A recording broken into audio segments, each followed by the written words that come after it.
Fill her up. You're listening to the Gas Digital Network. Conceive, believe, achieve. Shut the f*** up.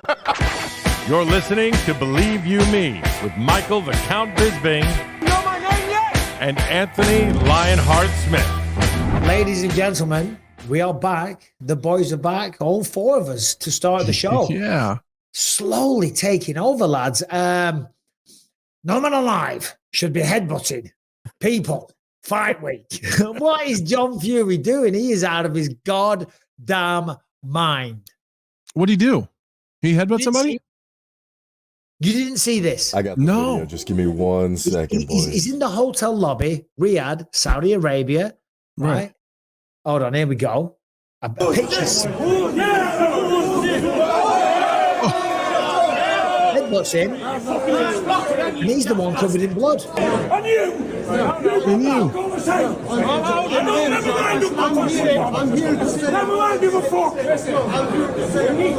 Oh, man. Yeah. Wow, and he goes that was on a and shit on. headbutt, though. Well, it is. And I don't know if he connected. It looked like he connected with the nose. Number one, because I spent a lot of time watching this morning over my morning coffee. There's a bunch of different angles and stuff like that. It's a young kid, right? I say a kid, he's an adult, but he's a young man. Half his size, did nothing wrong. They're all chanting Usyk. They're chanting Fury. You're allowed to do that. It's sport. He took that as disrespect. He's walking along. The guy wasn't even looking at him. He turns around, he looks at him, he makes eye contact. Boom. Cheeky little headbutt. And then he's the one covered in blood. That is a child. You can't do that. Yeah, that's a child. That's a young dude. It is. What is he? It is. Yeah, you can't do that. You got to get I think sometimes what happens is these guys get a little bit, I don't know, John Fury's kind of been a character, and I think he plays up to that a little bit, but you can't get yourself out of control like that. I don't know. I don't give the Furies too much shit for the things that they do or the things they say, because that's just who they are, but you can't go around headbutting children. I like John Fury as a character. Granted, he's a lot. He is, and maybe I like him as a character for the wrong reasons. Maybe you know what I'm saying. He's a maniac. He's ripping his shirt off, whatever. But it's entertaining as a fan just to see the madness, right? But at what point does this start to get embarrassing for Tyson Fury? Now, first of all, yeah, probably right now. He's apologized. So he says, sincere apologies to everybody involved. It's just the way we are. Emotions and tensions are running high. He was a very disrespectful fella, said John. If you come in close to a fighting man's space, you're gonna cop for something. What matters to me is respect for my son, and he wasn't showing any of it. I mentioned my son, and that was it.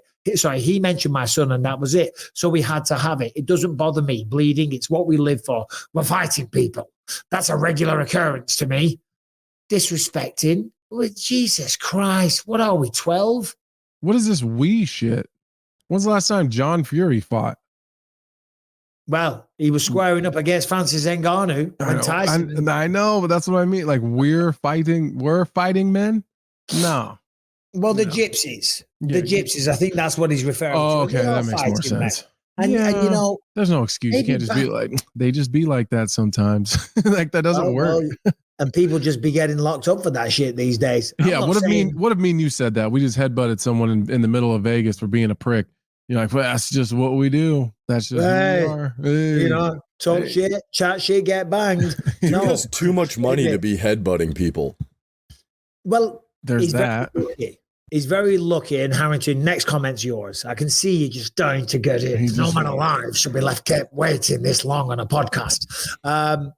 What was I saying? Oh, yeah. Riyadh, Saudi Arabia. Brian looked this up. I don't know what the penalties are, but I don't know a lot about Saudi Arabia, but I'm pretty sure they got strict laws. Mm-hmm. There's old wives' tales that you get your hand chopped off for thieving. I don't know if that's true or not. But generally, if that was any random dude headbutting people in hotel lobbies, he would not be seeing the light of day for quite some time. I think because obviously he's Tyson Fury's father, he's going to get a complete pass. And I'm not saying that anybody should be pressing charges, because they are all fighting men. They're all there. They're all part of the entourages of the boxing world and all the rest of it. So he's obviously Ukrainian. He's not a soft punk bitch or anything like that. He'll take it on the chin quite literally, and he had no damage. But if that was a regular dude, it'd be in deep water right now. So I'm wondering, sorry, dude. How does this affect John Fury's legacy, right? Because it's like, this is as you said, much larger man, hits him with a headbutt. Guy was not expecting it. Guy is completely unfazed, and John Fury walks away bleeding from his head, ranting like a madman. Like, does this take away from the mystique of the fighting man? No, it doesn't. It doesn't. It makes him look like an asshole. Yeah. You're right, Anthony. It makes him look like an asshole. I was talking about it recently. I got sucker punched a while ago by some guy. Didn't see it coming at all. I was talking to his friend, and his buddy sucker punches me, and he fell on the floor. Do you know what I mean? Because he was such a bitch. Do you know what I mean? And I just looked at him and thought, you're pathetic. I'm not lowering myself to it. It's kind of a similar thing, really, isn't it? Yeah. Brian, did you see the penalties? The crime for assault is a beating. I mean, the penalty for assault is a beating. I love those laws. An eye for an eye. I love that. I think if we instilled some of those some of the different countries' laws into our country, I think you'd have a whole lot. Like, if you steal some shit, like, and you get your hand chopped off, like, I don't see a problem with that at all. Like, I've always said. Sorry to interrupt you. Yeah, okay. Where are we going with this? A hungry man steals a banana. We're going to chop his hand off. It's Darwinism. There's going to be some. There's going to be some people that are going to. There's going to be some collateral damage. Listen, I'm not saying allow people to steal things, but I'm just saying if a hungry man steals a banana, the punishment's got to fit the crime. Slap him in the face with a banana skin. Okay, I like that. Make him slip in a banana skin. No, but generally, you beat someone up, lock him in a room with 2 or 3 of his buddies and let them kick the shit out of you. Right. And I guarantee that would slow things down. Yeah, like we're going to do to you what you did to other people. You want to hear something crazy? Yeah, let's hear it. It says the third punishment is called Tezzeret, discretionary punishments, and it depends on the severity of the crime. And you don't need the king's approval. Apparently in the other two, like if you're going to get somebody for murder or beat them, you need the king's approval. But so if a person commits any sin which violates Islamic law, they can be punished with things such as lashing, imprisonment, banishment, or a specific written apology. That seems like one of these things is not like the other. Seems like a very Joe Biden kind of punishment. Dear person, I'm so sorry. Listen, we're fighting, man. And I do apologize sincerely. When you were in my what a total dickhead. Well, yeah, he's just an asshole. Yeah, it's a huge fight, man. It's the first time the heavyweight title, the undisputed, the true heavyweight champion has been fought for in 25 years since, I think it was Lennox Lewis and Evander Holyfield. It's a big deal, man. This fight sells itself, and that doesn't sell the fight. Sure, it generates interest in it. We're talking about it, and I'm no less excited for the fight. It's just kind of a stain on John Fury, if we're honest. Who wins? We're going to save that discussion for the next episode because we're going to need shit to talk about. But listen, we're going to get a lot of no man alives today. Who do you think wins? I think Usyk. Yeah, unfortunately, I like Tyson Fury. I like the story. I like everything about it. But I just think Usyk's better. He's just good. He's a really good boxer. He's a phenomenally technical boxer as well as being big and powerful, strong, athletic, but technically he has it all. He has it all because he can fight too when he has to. Oh yeah, get down on that mouthpiece. MMA math doesn't stack up. Boxing math doesn't stack up, but I'm going to give you some. Okay. Tyson Fury, Francis Ngannou. We saw what that was, and granted, maybe Tyson took him lightly, even though he said he didn't. Anthony Joshua, Francis Ngannou. What did we see there? Ngannou got smoked. Usyk beat Joshua twice. Yeah. That boxing math would say Usyk should win. Yeah. but it doesn't work like that. We know that. But still, it's an interesting analytical view. That's a good point.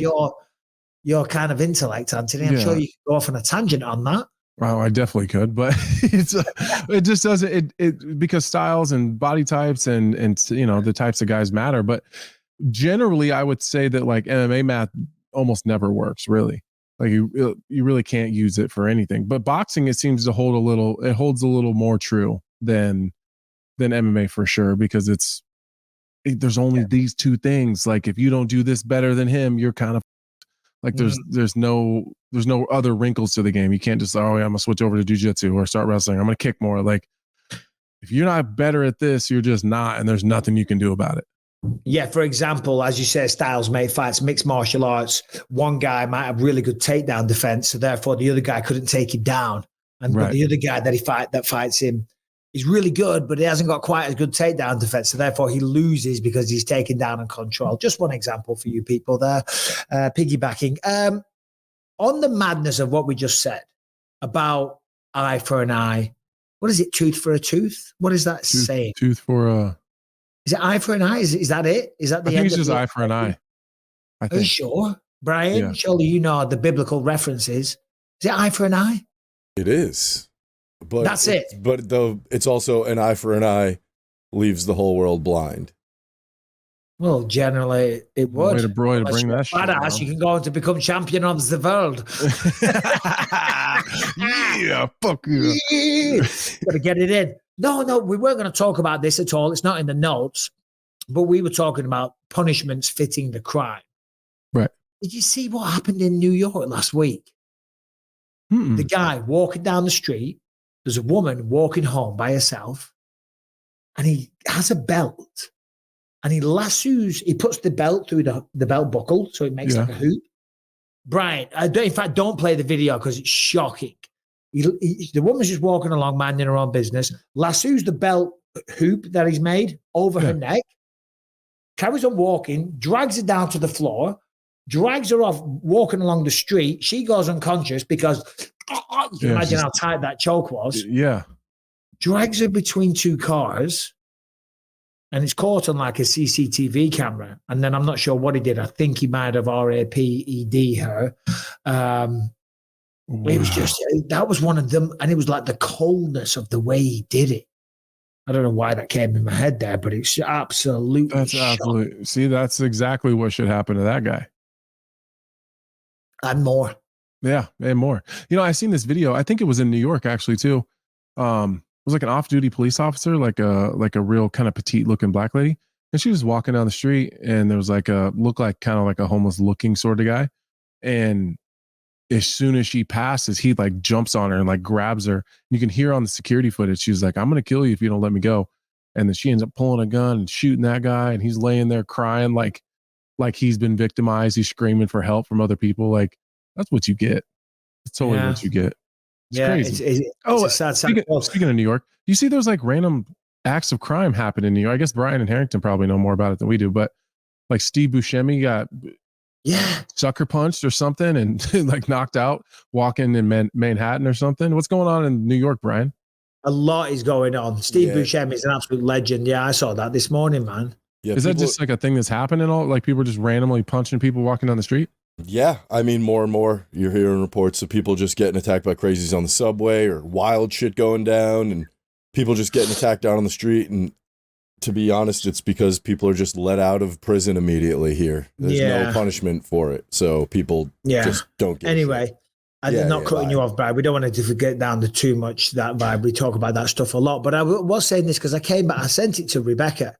And I said, because Ellie goes to acting class a few times a week in Los Angeles. She doesn't come out of class till late. Then she has to walk down the street in a shitty part of LA to get to a car and stuff like that. And I was like, we got to teach her some moves or some self-defense.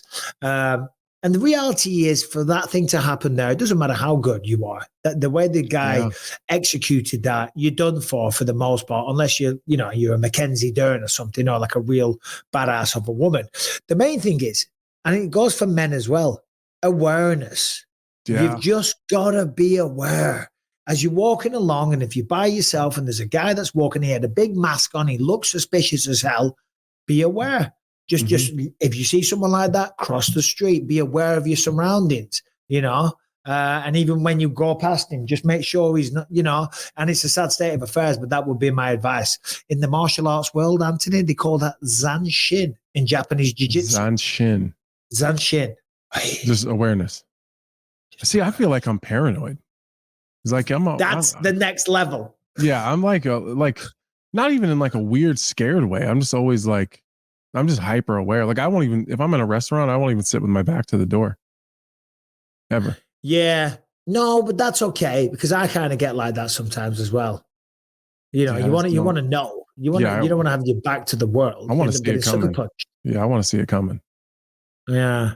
All right, this episode is sponsored by 8 Sleep. It's the mattress cover that's going to change your life. I'm telling you right now, if you want to sleep better, more importantly, you want to sleep more comfortably at the perfect temperature, and you want to know how you're sleeping. You want to see all the data on how you slept. You want to see what your beats per minute were. You want to see the quality of your sleep on a great little app.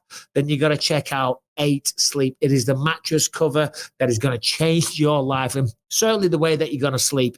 It will improve your sleep because it automatically adjusts the temperature of the bed to your individual needs. One side can be as low as 55 degrees, the other as high as 110 degrees. And in addition to keeping you at the perfect temperature all night, the pod also tracks your sleep and health metrics, as I said, and pod users found that their sleep quality improves by 32% after just 1 month on the pod. The app is really, really easy to use. It's very easy to understand. It just slips on like a mattress cover, and there you go. You're off to the races. There is no better way to improve your day-to-day life than better sleep. And the easiest way to do that is with 8 Sleep's Pod 3. Start the new year right and make sure you are sleeping as best you can with the 8 Sleep Pod cover. So go to 8sleep.com/Bisping. You're going to get $200 off and free shipping.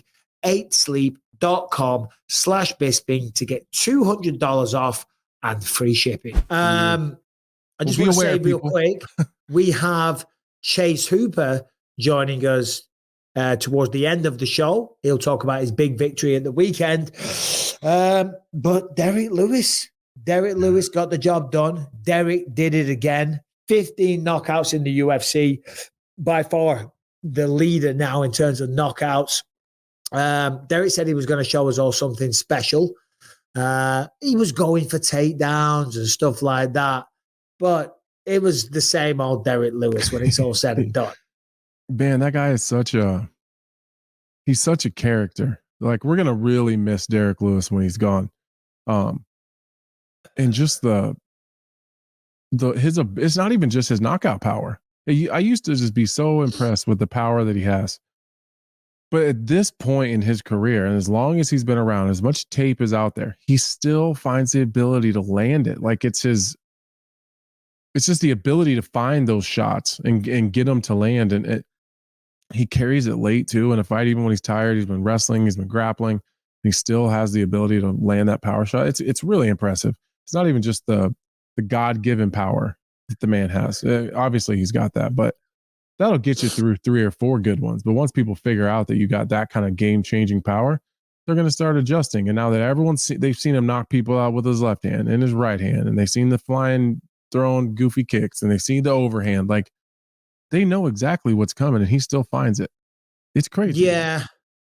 But I understand your point exactly. But every fight starts on the feet.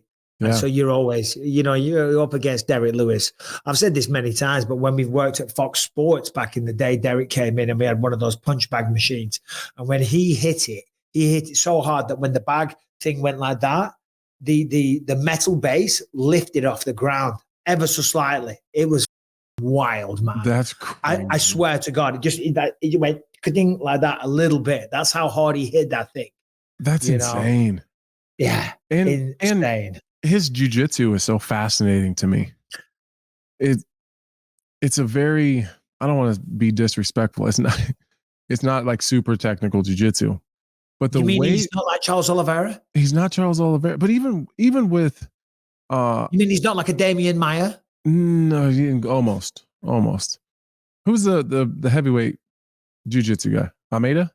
that his last name? No. Well, that was Jailton Almeida, his last opponent. More of a wrestler than a jiu-jitsu guy. That's true. But like there's that time, like he was in there. I remember Roy Nelson, who's a really good black belt for the people that don't know that. Roy Nelson's like a legitimate black belt. And like Crew Bob would just be like, Derek, get up. And he just just stands up. It's the craziest shit. Like he just completely side controlled. He'll just sit straight up, stiff arm his way up and stand up. That's hard to do. That's what I was going to mention, because he does. So Eric Paulson used to teach something similar to that, and they call it he calls it the Y escape. And you kind of do that with your hand, and you kind of get it under an armpit, you stiff arm, and it just kind of knocks them off balance. And the next thing you know, you're falling over. And then when you got the kind of trunk and you're the barrel-esque physique of a Derek Lewis, it's going to be hard to tight waist him to get to keep him from coming up. It's just it's impressive the way he could just finds his way to his feet. He's fairly defensively sound once he's down there. Like, I think some of it's his body type. He's just he kind of balls up, and his neck isn't there. His arms not, he's too goddamn strong to do anything with his arms. It's just, he's kind of just built for being safe on the ground. I will say this. When he got the job done, the crowd in St. Louis was phenomenal. I'm telling you, at times, it was like a pay-per-view in there. The crowd in St. Louis was phenomenal. Oh, I've got to say this as well. Shout out to these guys. When I've got my contact lens in, it's not the right prescription, so I can't see too well. And there were some guys holding up a big, gigantic sign going, Bisping. And I looked around, but I couldn't read what it said on it. And I said to Sanko, I said, what does that sign say? And he said, it says Harrington. So obviously they're fans of the show. Do you know what I mean? I love that. Yeah. And then when I went to the bathroom a few times, there was a bunch of people all shouting, fuck Harrington. I sent Harrington a video as well. Harrington, how does it feel? You're crossing over into the mainstream, brother. People are going to UFC events with F Harrington signs. I mean, as a pro wrestling fan, it is a lifelong dream come true, to say the least. As a fan that's not coming through the laptop or the microphone, is that also a dream come true? Son of a biscuit. I will also say the getting shouted out at the press conference. I prefer it when he's muted. Okay, I'll leave. I'll leave. Jump off, come back when you're done. That's so funny. I get that a lot too. I get it a lot. Like, I think that's one of the funnest things to me. Like, I don't have nearly as many people anymore come up to me and say, hey, I love watching your fights. We're a big supporter. Like, people still do that. I get, hey man, I love the podcast with you and Bisping. Carrington or Brian's crazy with his conspiracy shit, or people come up and be like, hey, you need to ask Brian about this, and they'll give me something that I'll text Brian and say, hey, some crazy guy told me to ask you about whatever. I think that I don't know why I really enjoy that. No, me too. We've said it. I say it all the time. It's fantastic. So Derek Lewis gets the stoppage, gets the knockout, lands that shot. And that was a earth shattering shot. I mean, he kind of wobbled like that on his feet. It was like the octagon almost wobbled as well. There was that kind of power.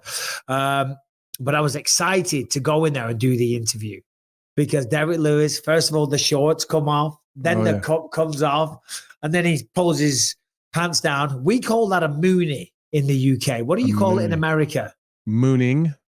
Oh, you do? He mooned him. Yeah, we call it a moonie. All right, maybe we took it from you guys.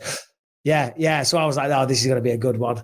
Derek's, he's so entertaining without trying to be. We always talk about people just being themselves. Don't force it on a microphone. Just be yourself. Because Derek's a quiet guy. When you speak to him on a day-to-day, he's so like chill and, minimal, for want of a better word. God damn. The cab driver thing had me cracking. Yeah, I don't want to lose to some cab driver from Brazil. And then he's like, we're going out drinking, Bisping. I'm like, his drinks on you. Yeah. Oh, it was great. It was great. Did you guys end up hanging out? No, we didn't. Thank God. Thank God. Why?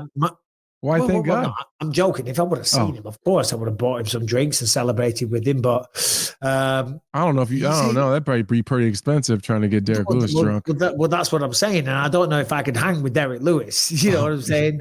He got a bigger fuel tank. That's for sure. So there was a meme. Andre the Giant set the record for, I think, in one sitting he drank like 146 pints of lager. You know, I'm sure Derek Lewis can put a few away as well and He still put down seem plenty. totally sober. You know, I'm sure. Like, You're like falling over. I'm going to fly in 2 hours. I gotta leave. I've got a waiting show. I gotta go. So from one awesome guy on the microphone to another guy on the microphone that maybe was doing really well, then kind of went too far. Talking about the co-main event, Joaquin Buckley, Nursultan Rozaboyev. I thought he did phenomenal in that fight. I thought that was a really bad stylistic matchup. Rozaboyev stopped 2 people in the first round. Tremendous record, 12 knockouts, 20 submissions, 6'5". Buckley looked his usual self, gets the stoppage. Any notes on the fight before we get to what he said? Yeah, I was impressed with the performance. I thought he had to dig deep and really do some thinking in there, because it's not a guy he could just run through physically and keep himself out of trouble. So I thought he fought really, really smart. He was really patient. You know, typically he kind of relies on the power.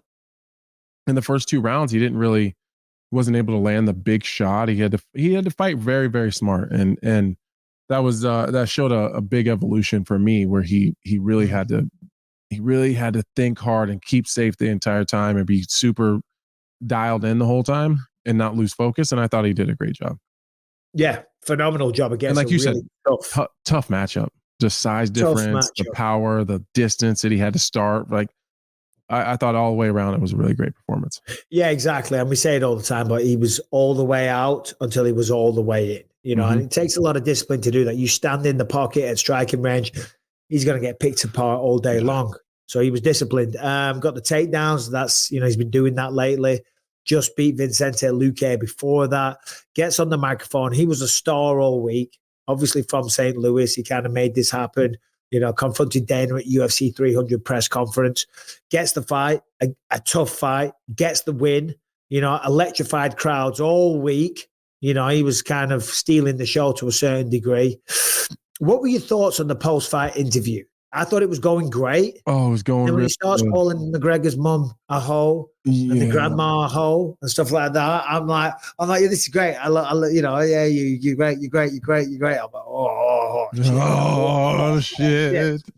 I just kept staring at your face the whole time because you were just kind of like, God, I don't know what to do. And you wanted to like pull the microphone away and he kept pulling it back. I was like, because you can't just rip the microphone halfway through a conversation. But like, no, bro, no, you don't get to say that. Number one, that's not my call. That's his moment. So I was looking for a good time to break. But because I was laughing at first because he's an entertaining dude and I find his energy really funny. And then because the acoustics in there make it hard. You know what I mean? To actually understand what the guy right in front of you is saying because, you know, as I say, the arena. And then it took me a second to figure out. I didn't know what he was doing. I'm like, oh, shit, he's calling McGregor's mum a hoe, grandma a hoe and all that. And I didn't want to be laughing at that. Like, I think that was funny. So I was like purposely trying to not smile. Yeah, look, you can tell too with I just don't smile.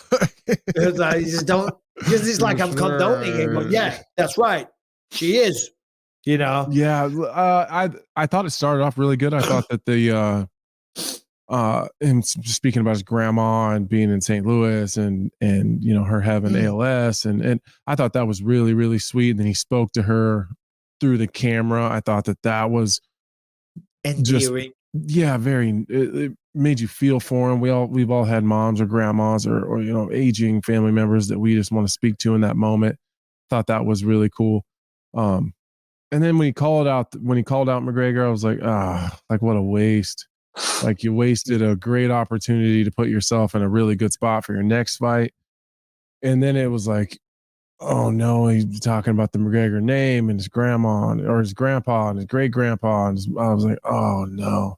And then afterwards, he kind of saved it a little bit. Yeah. Like I felt like when he got in that area of it, I was like, oh no, this ain't great. And then at the very end, then he was saying, you know, you gotta, if you want to be the king, you got to do this. And I think he saved it towards the end. It was actually well put together at the end of it. Yeah. I mean, look, listen, he's not going to get a fight with Conor McGregor. I know. And that's what sucks. Like you're not going to get it. So no, why waste it? It's a great call out, and that's what you should shoot for. I get that. Like, I totally get that. No, but he shouldn't shoot for that because it's unrealistic. No, but I mean, like his moment. in your called career, out Gilbert Burns afterwards. He should have done that. He should have done that. That's a great call out. If he would have said that, I'd be like, oh shit, that's a good fight. I would love to see that fight. But instead, I was like, oh, Conor, of course. Yeah, no, exactly. Conor has 1, 2, 3, maybe none fights left. Maybe Chandler's his final one. I know Chandler's saying he's going to make it his final. And it's probably going to be a Diaz. It's probably going to be, you know what I mean? It's going to be these kind of people. It ain't going to be. Here's another point. Buckley, no disrespect. Here's another point. For all the fighters listening and all the fans who think that you want your favorite fighter to call out Conor, maybe he can get it. The call-outs don't matter. You get a Conor McGregor fight when he chooses you. It's not the other way around. You're not going to goad him. He's too smart. He's too much of a businessman. I'm listening. I'm just telling Rebecca to put the AC on. No, you're in the good. comments, people go, Bisping's not even listening. Well, he's listening. All right. You punks. You punks. But yeah, you don't waste your moment because you can't convince Conor to fight you. You can't offend him into fighting you. You can't. He's too much of a businessman. He's too smart. He's been in this game too long. Like he's one of the best at navigating and using the media and using his position to get in positions he wants to be in. You're not going to convince him. He'll fight you when he chooses to. Like that's the position he's in. He decides who he fights and he decides when. You're not gonna hurt his feelings and he's gonna go off on some emotional tangent and want to fight you. He'll make fun of you on Twitter and then go on about his business. Yeah, and that's what he was trying to do. And there's a bit of sanding going on in the background. If you hear any noise, it's stopped now.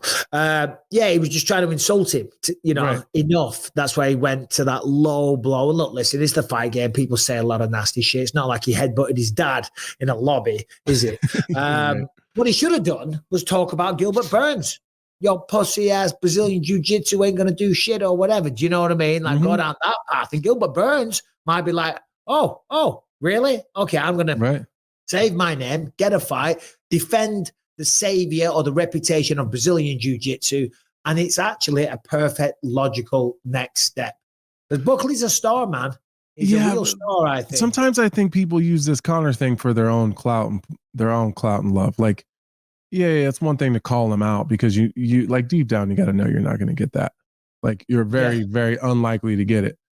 So yeah, offend him and talk shit about his family and piss him off and maybe you'll get some followers for it. And I'm not speaking about specifically Buckley, but if you're a welterweight and then you call out Conor, like, oh yeah, I'll get 1,000 followers from the shit talk. Maybe he'll talk about me on Twitter.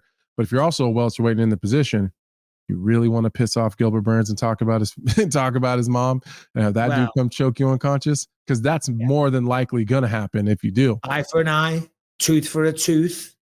Gilbert Burns. Are you saying this tooth for a tooth thing because Glover knocked my teeth out? Is that what you're saying? Tooth for a tooth? That's correct. You cracked the code. I knew it. Eye for an eye, tooth for a tooth. I'm sure that's an I don't think there's Just Google that, Brian. Eye for an eye, tooth for a tooth. Why am I Googling it? Brian can Google it. No, somebody bloody Google it. I looked it up. In the Bible, it says, and a man who injures his countryman as he has done, so shall be done to him. Fracture for fracture, eye for eye, tooth for tooth. Just another person receive injury from him, so will it be given to him. So whilst I am not the most religious person, I am a true scholar of historic parchments and documents. That's why that was in there. You know what I mean? Yeah, you knew. You verses and Bible shit all day. You knew it. You knew it all. I knew it. It was in there. Right, Anthony. Your division. Carlos Ulberg. This man's doing some big shit, man. That was super impressive against Alonzo Menefield. I mean, I knew that he was good when I saw him on Contender. Then he got knocked out. Was it Nzechiku? I think. Nzechiku, yeah. And then since then, I think that's 5 or 6 now. A lot of them stoppages. And to do that to Menefield, I mean, Menefield made a mistake, but give me your thoughts on that fight with it being your division. I thought it was real. I thought he looked great in the short time that he was in there. And that's how it goes sometimes. Like Alonzo Menefield, if you do that 10 times, like you're probably 50-50. It's going to work out, and 50% of the time it's not. I don't know that with the body types the way that they were, that's how I would have started. If you're closer to the same height, but you got to start from so much further away, like he's going to kind of see it coming. He did get clipped on the way in, but was able to take it. And then, then they're in the fire. He's got power in his hands. He's a big, strong, athletic guy. And he's got a killer instinct. So hats off to him. That was 12 seconds or whatever it was of work is not bad. That was fantastic. And the extra $50,000. That's not a bad day at work. Not bad a day at work at all. Sean Woodson defeated Alex Caceres. I don't think Sean Woodson made the statement that he was looking to, but he's still a phenomenal prospect. And I think now he's got the longest win streak in that division, if I'm not mistaken. I saw something to that. Anyway. He's got to be impossible to fight at that weight class. Oh, well, he's so skillful as well. 6'2", and I said it. Really good. He's Dal Sim. He's what? Dal Sim. What's that? From Street Fighter 2. Do you know what I mean? He looks like him. Brian, bring up that an image of Dal Sim. He's just built to fight too. Like he's got the perfect body type. Just long arms, short torso, crazy long legs. Good boxer. Yeah, they're not the best, but in the game, in like the 8-bit version or the 16-bit version, he looks like him. I dropped in a couple of Yoga Flame references as well, but nobody got it. I think one or two Street Fighter nerds might have done. I said, "Oh, he's getting with the Yoga Flame." Were you a Street Fighter fan? No, not really. Oh, go away. Well done to Sean Woodson. All right, this episode is sponsored by Choq. That is CHOQ.com, and they specialize in all natural products and all natural testosterone boosters, okay?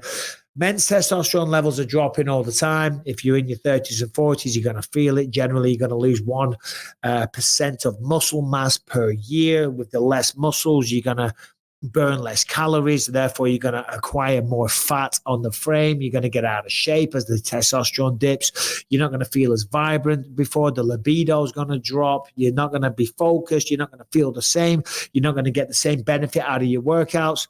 So you got to give it a little boost. There's absolutely no shame in doing that. And Choq has created a new natural testosterone booster that's taken the world by storm.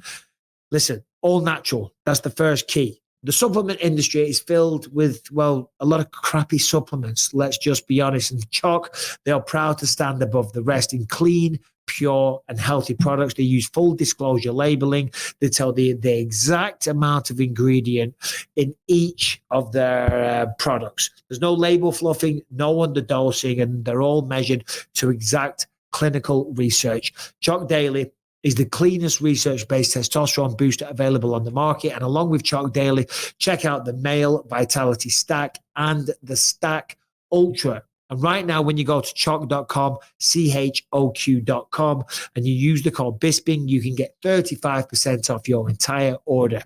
Boost that testosterone, do it in a natural way, do it in the cleanest possible way, and do it with Choq.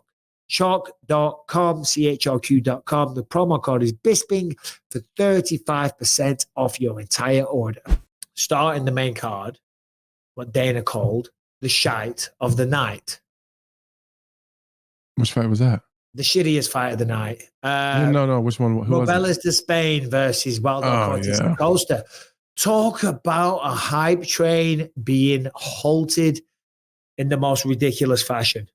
Yeah, and honestly, I got a tough time giving Waldo too much shit about it because he's not much of a grappler really, anyways. But you get in there with a guy that's 7'12", 260 whatever pounds, crazy hard kicker. Like you just gotta do what you got. You got two strikers in there, and one of them's just not as good as the other one. But Despain looked terrible. He looks bad. If I'm just being very critical, no takedown defense. I had no idea where he was going on the ground. He wasn't even turning his hip to the right side. He didn't dig one underhook. No frame from the bottom. Nothing. And because Waldo is a striker, I have a hard time giving him too much crap. Positionally sound. He didn't take too many risks on top because he, God forbid, he ended up back on his feet. After the first round, Despain was pretty much a dead body out there. His conditioning was shit. His boxing's not great. Like, big, strong, powerful guy. He's got a good starting base. Very amateur level. If you look at Spain, because I did the research on him, obviously. Former Taekwondo guy, gigantic, 6'7", been knocking everyone out in record time. So there's a lot of hype and a lot of excitement around him. A medalist at the Olympics, you know, so you think you got something special. His UFC debut lasted 18 seconds. The fight before that lasted 4 seconds. Fight before that, 3 seconds. The one before that, 12 seconds. And the first fight that he had was in the first round as well. So there's a lot of noise here. So you can't blame Cortez Acosta for taking him down. No. But I'll say this, and if he sees this, he's not going to like it. But when I watch some of those other fights, even his UFC debut, even though he got the finishes ridiculously quick, it wasn't like technical stuff. No, and the Josh Friesen knockout was shit. Like, his it was chin was in the air. He was just swinging like a maniac, and clearly a physical specimen. Clearly hits incredibly hard. But I was like, I don't know. I mean, he has got so much work to do. How old is he? Of wrestling, jiu-jitsu. I'm looking at his Wikipedia right now. I'll tell you. Yeah, I thought maybe he had it up. He's 35. So he's got 10. He got 10 years of work left. Yeah, maybe not 10, but even 5. If he at a high level athlete, 5 years before he's proficient at a lot of that. Where I seen his jiu-jitsu and grappling, like, I'm not looking at what he's really doing down there. Like, I'm looking at the instincts aren't there. Like, gets taken down. Like, he should be immediately going to a hip, looking for an underhook, like coming to a side, like laying flat on your back tells me that you're a couple months. Like, I got white belts that are a couple months at my gym that are better than that. So, but I don't want to just shit on him. I'm just being critical. I'm sure he's a great guy. Hey, I'm just saying where his skill set level is. He's just not. He's just not there. He's not there. You got to call it like it is, though. Yeah, you know what I'm saying? He might knock me out, but who knows? I'm sure he has the ability to knock anybody out. But we're rating a mixed martial arts performance, and it wasn't very poor. Yeah, it was substandard. You know. Yeah. Anyway, moving on. St. Louis, great night. Enjoyed my time there. Met some lovely, lovely people. And all those people that were shouting "Fuck Harrington." Shout out to you as well. So non-MMA, bunch of stuff to talk about. But Harrington, have you seen this story about Khabib Nurmagomedov? Apparently, he's been investigated and he's in a bit of hot water. Something like $3 or $4 million in back taxes. I've seen that. Is that real? The rumors are that it's real. It hasn't been confirmed by the what? Last point. The microphone generally pointed at your face. No. Put your head back to where. There you go. Good job. Good job, Harrington. There it is. So while it has not been confirmed by the Russian, I believe it's called it's FTS there, Federal Tax Services. A number of different outlets have reported on it. They've also reported that Khabib's bank accounts have been frozen for those businesses. So specifically in line with Eagle FC and one of his charitable organizations. And the thing I was reading said that the big problem was he's taking business out of Russia into Dubai and Turkey, which is making, the Kremlin pretty mad at him. Yeah. Just for the people that don't know, Harrington, come back on. For the people that don't know, because I don't have the story in front of me, you have it in the notes, etc. Just give a brief overview, because obviously you were piggybacking off what Anthony said. If nobody knows anything about this story, so he doesn't owe. So apparently there's an investigation. He owes how much in taxes and etc. So he allegedly owes the Russian government $3.3 million in taxes due to business he invested in after his MMA career, including Eagle FC. I do know that his bank accounts they've allegedly been frozen, and he could be looking at steep penalties, including 3 years of forced labor, 6 years in jail, or up to a $500,000 fine. I don't know. I mean, Khabib has represented Russia on the world stage for a long time, and Russia I mean, just like every bloody government's crooked as hell, and Russia's right up there with the best. Yeah. But I would think that with Khabib being one of their, he's pretty tight with Putin. He's pretty tight with Putin. That's what I'm trying to say. I'm like with him fucking repping Russia to the highest. He's like, he's like, right, pull him to one side. Oh, you little dickhead, what you doing? You're gonna pay. You have to pay your taxes. What is this bullshit? Come on, Khabib, pay tax, brother. That's what I thought when I read it. Like, I don't know. Maybe there is something going on, but and maybe they don't like him taking some of his business to Turkey and Dubai. But I don't know, maybe he's getting some penalties on something like that, but he's pretty tight with Putin. I have a hard time believing Putin's going to do anything to Khabib. How much his bank accounts, which were frozen, were they bank accounts in the States or Russia? They were Russia. It's the accounts for Eagle FC and his charitable organization. Both of those. Oh, so just his businesses, not like his personal. Yeah. Oh, his business. Just his businesses, bro. Yeah, who gives a shit? Yes, got to pay taxes. Didn't Putin? I think I read somewhere that Putin gave him like a large, piece of property and massive, and like a shit ton of money when he retired. Yeah, he did. He did. Yeah, I think I even saw Dana talking about that. So like, it's kind of conflicting. A little bit. All right. Anyway, so Colby Covington. I'm just looking at what he put in the notes here. Harrington put in that Colby's moving on from trying to call out Ian Gary or Bilal Muhammad. He's calling out Bilal Muhammad. But there's a new update, which Harrington didn't put in the notes. I wonder what you think about this. Colby's now asking for Charles Olivera. Ooh, at 70. At 170. I have the video of the post fight. Oh, that's old from Brian. Yeah, I don't kind of like. I kind of like that though. Especially with this timing. They're both coming off of losses. Charles, it's going to take him a few to even get back to a contender fight. Like, because no matter who wins this fight, Arman Tsarukyan is probably next, and then depending on what Max Holloway wants to do, like he can kind of bounce around back and forth and figure that out. Like. It's going to take Charles a couple fights to get himself back in a position to win. That's a big money fight. It's a big draw. Charles has always historically struggled at making weight, so he probably wouldn't mind going up to 170. Yeah. Colby's not a big power puncher. So, I think Charles is the better striker anyways, but grappling wise, that could be fun. I think that'd be a big fight that would be fun. That's actually, now you've sold me on it. Because at first I was kind of scratching my head from a Colby Covington perspective. I'm like, the guy's not even in the division, but it does nothing in terms of respective rankings, but it is a big win for both men.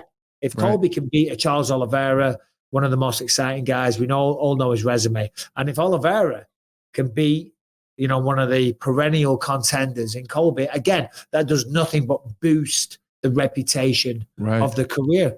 I like it actually. When really both guys are kind of in a position where their next fight doesn't really matter. And I don't mean that in disrespect where we don't care if, what happens, but no matter what happens, win or lose, the next fight after that's not a title fight for either guy. So it doesn't really matter. Go in there and fight and see what happens. Plus Colby needs a fresh coat of paint because he didn't really leave his last fight with a whole lot of, because of the way that he fought and kind of some of the stuff he said. No one's ever really cared what Colby said. Of course he pisses people off, but he's been a little bit popular because of it. But it's because he's always been in really good fights. You can get away with shit like that if you fight your ass off. He didn't really have the performance to back up the things that he says. So he kind of needs someone like Olivera that's going to, no matter what, drag him into an exciting fight. Yeah. It's cool to see Charles go in there and just, I don't know. Olivera him. Yeah. Yeah. Just see how that goes. Because Colby was saying that, is that he's by far the better mixed martial artist. Than Olivera? That's what he said in the quote. I haven't got the exact quote, but words to that effect. He says a lot of shit. Charles Olivera would walk right at him. We know that. That's all he does. So it's a dangerous fight for Colby, believe it or not. Sure, Colby could take him down and control him and stifle him because he's not Superman. But to your point, you're right. The next fights don't matter. At this point, people like Colby, people like Olivera, big names, draws, perennial contenders, coming off losses. So right now you're just kind of treading water in the division. You want to stay relevant. You want to stay on the tip of people's tongues in the division. Right. But it doesn't matter who you fight next. Not Just really. a good win. Yeah. And it'd be like a real cool aha moment too, like when it gets announced, Colby Covington, Charles Olivera, UFC, I don't know, 308 or something, like co-main event or something. That'd be sweet. It'd be like a real cool like Dana announcement too. It would. I'm looking at the non-MMA stuff that Harrington's put in here. I'm sure it's great. No, it's not. It's not. It's just a lot of like basic political stuff and repeats of stuff. It's kind of conversation we've had before. Granted, my fault. I should have put some stuff in there myself, but I just got back from St. I know. Louis. I had a long weekend, or I would have too. And I leave for Costa Rica on bloody Wednesday, so I'm on the bloody on. That's too bad. Costa Rica. You have to go to Costa Rica. I'm excited. I kind of feel bad for you. 9 days. Oh my gosh, how are you going to do it? Led by a pool. if you do Monday's show next to a pool, I'm going to be pissed. I'm doing some shows. 25 years together. Good for you guys. Yeah, that's congratulations. That's amazing. 20, just you two. 20, just us two. No kids. Hell yeah. No distractions. 25 bloody years. Where we're going. Oh, it's amazing. So we got bloody. Well, don't give too much out. No, I'm not. But it's near a volcano. So there's natural hot springs, and we have our own private hot spring in our back garden of our like hotel room and stuff. 25 cool, years. Yeah, 25 years. What's the secret? Murder. What's the secret? I'm just very lucky that she's got the patience of a saint.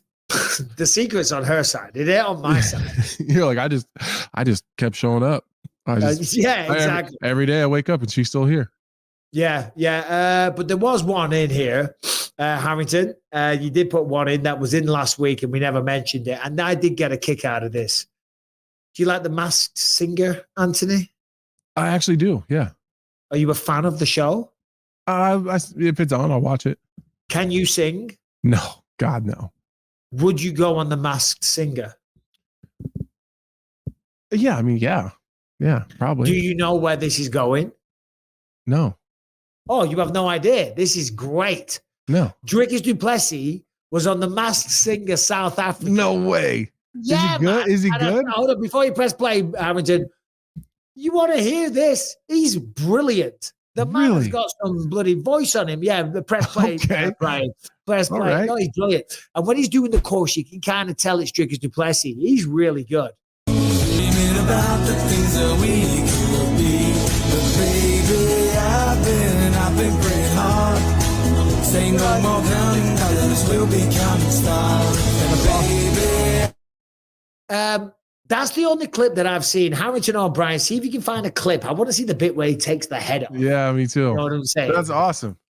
Good for him. It is. What a superstar too. That's a big deal. It is a big deal. I think it shows. I mean, you start to see more and more. What's some other examples of that? I mean, when Anthony Pettis was the first MMA guy on a Wheaties box, maybe the last guy, I don't know. Yeah. Roger Huerta was like the first guy on, was it SportsCenter or ESPN magazine? Oh, the first magazine cover. Sports Illustrated. Sports Illustrated. There we go. What else you got, Harrington? You've got a long list of them, I'm sure. John Jones was the first like big Nike sponsorship. Correct. That's a good one. Paige Van Zandt on Dancing with the Stars. That's a good one. Yeah, that is a good one. See, and you totally redeemed yourself, Harrington. That was a good one. Here we go. Here we go. Yeah, I want to see this.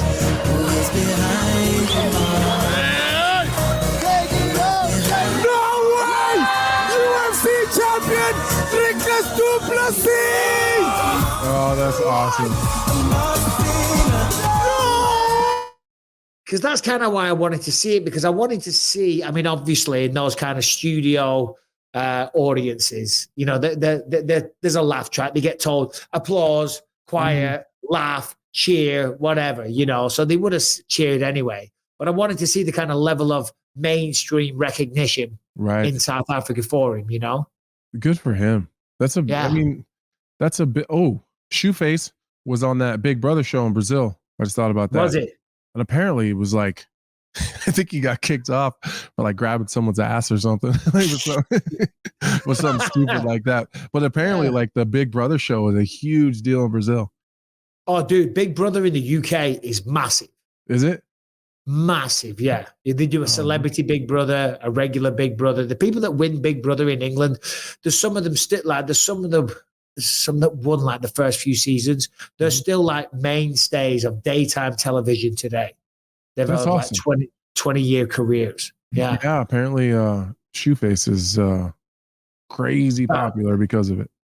Okay. All right. Well done to Shoeface and well done to Dricus du Plessis. Yeah. Who's he fighting next? Israel Adesanya. Did they make that official? Do we know? I don't think it's official yet. I think that's the way it's leaning, though. That's what it sounds like. Yeah. The middleweight division is going to be pretty interesting here pretty soon. We got Hamzat and Whitaker coming up. That's probably going to be a number one contender, or at least, especially du Plessis beats Adesanya. That's probably best case scenario for Whitaker if he can get through Hamzat, which is a tall task, anyways. So, and obviously we got Strickland versus Costa. That's a big one. That's a big one too. Strickland, Costa. But you're right. No disrespect to Strickland or Costa. Costa's coming off a loss. Strickland just lost the belt. So he's coming off a loss, but it's not quite the same. So either of them win. Strickland could be in line for a shot, but I don't think, I think Whitaker, look, listen, let's be honest. Hamzat, if Hamzat wins that fight, he's fighting for the belt. He's in. Yeah, absolutely. If Whitaker wins and du Plessis wins, probably Whitaker. I don't know. Do you think if it's Adesanya and Hamzat wins, that's easy. If it's Adesanya and Costa wins, probably not going to be Paulo. Because the first fight was dog shit. Yeah, it was dog shit. He looked real bad. If it's Adesanya and Strickland, probably Strickland. Yes, because there's a good storyline there. Right. And Izzy wants that. And Izzy wants that. And if Whitaker wins, probably not, because no disrespect to Bobby Knuckles, we've seen that twice. You've seen it twice already. Yeah.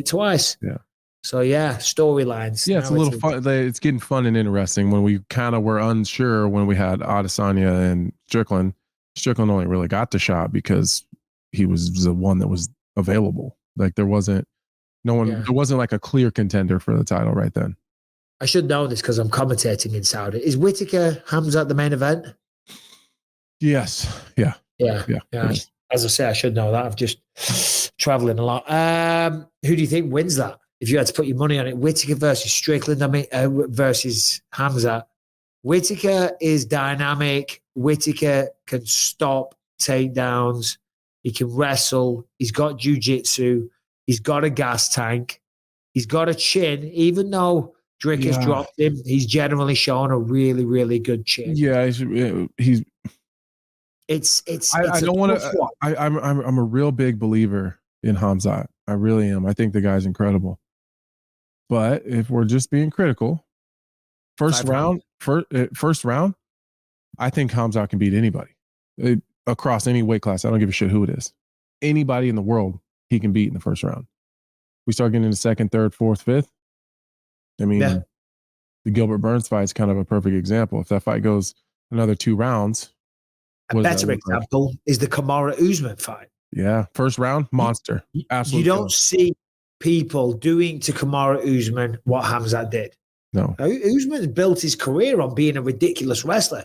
Yeah. He got tossed around like a rag doll in that fight. Mm-hmm. But he had the toughness, the durability, and all the experience to get out of it. And to round 2, and he kind of closed the gap again a little bit. But in round 3, he was winning the fight. Right. And that was on very short notice. Very short notice. Hamzat was exhausted. Yeah. So, and Whitaker won't get tired. So Whitaker won't get tired. I think that's my sticking point. If he can do lots of big damage early in the first round, second round, and kind of compromise Whitaker early, then I think he can cruise. But in we talked about this a couple weeks ago. If he paces himself early, now he's not the Hamzat that we're used to. He's not as effective. So I don't know. I hate to say it. I lean Whitaker. Yeah. And here's a point as well, because it's 5 rounds, and people will say, "Oh, well, you just train differently for 5 rounds." Yeah, you're right. You do. When you've got advanced notice of 5 rounds, of course you structure your training camp differently. But I'll say this: when I was in really, really good shape for 3 rounds, I could. If they said to me, right, how do you feel about doing another 2 rounds? I'd say, yeah, sure. Yeah, do 3 rounds, do 5 rounds. I'll do 6 rounds. If you're in shape properly, you can do it, right? And anyone that's going to sit here and go, "Oh, you don't know what you're talking about," yeah, I do. I do. And I know from experience, and it looks like you're going to agree. Yeah. I got 7 or 8 or 9 main events in the UFC, 5 rounds. Like, my training camp looked exactly the same. So, like, you hear fans say, "Oh, well, he didn't prepare for 5 rounds." Yeah, nobody does. That's not how this works. Like, maybe they stretch out your conditioning session here and there a little bit, or when you're sparring, they add a couple more rounds. But, like, you're in the same condition. If you really pay attention to your favorite fighters that have fought regular fights in the main events, the biggest difference is going to be their pace. That's just how you got to pace yourself a little bit. Like, when maybe you would go longer combinations and really push the wrestling, like, you got to back off of it a little bit. You see guys giving up takedowns a little more, like they don't fight for they get in on the fence and they're on a double leg and they're fighting. There's real tight scramble and you're burning your arms. You'll see guys back out of that a little bit and say, "All right, let's reset. I don't want to burn my arms out on this takedown." You'll see the scrambles. You see 2 guys disengage more often because neither one of them want to gas himself on a scramble if there's still 2 additional rounds. Like, that's the difference. You just pace yourself in those small areas that people at home don't even notice. No, exactly. And I just, like a total narcissist, just had to Google myself, because I actually don't know how many main events. 15. 15. Quite a few. 15, that's huge. 15. That's a quite lot. A few goals.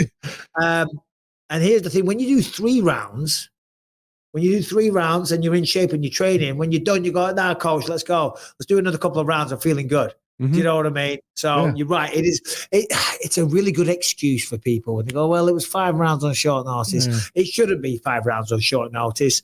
And then they say, "Well, there's a difference between 3 rounds and 5 rounds." Yeah, there is. But if you're in shape, like a mixed martial artist of the highest level should be, and I'm sure some little nerd that went to science that has a bloody clipboard and a notebook and a white coat on and some pens in his little bit here, and a pocket protector, definitely, and a stopwatch, beep, right? Mm-hmm. One of those dudes with a PhD of medical science or fucking sports science from Harvard or wherever is going to disagree.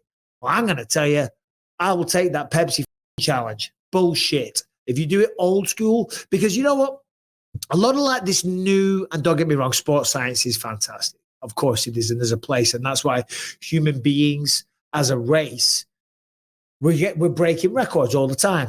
We're learning about the human body. We're getting bigger, stronger, more athletic in general. And then, of course, there is. But there's also real value to old school values and old school training methods. You know what I'm saying? Like Jason 100%. Perillo is as old school as they get, right? And all that new fandangled bullshit, you know what I mean? He's like, no, this is what you do. You know what I'm saying? And I've said this before, but I'll say it again. It was great. I was working with a strength and conditioning coach, and he said, for this camp, Michael, I don't want you to do much running. You know, and Jason's background is from the boxing world. So lots of running. Lots of running. And I said, so my coach doesn't want me doing much running for this one. And he goes, yeah. You know why? Because running's free.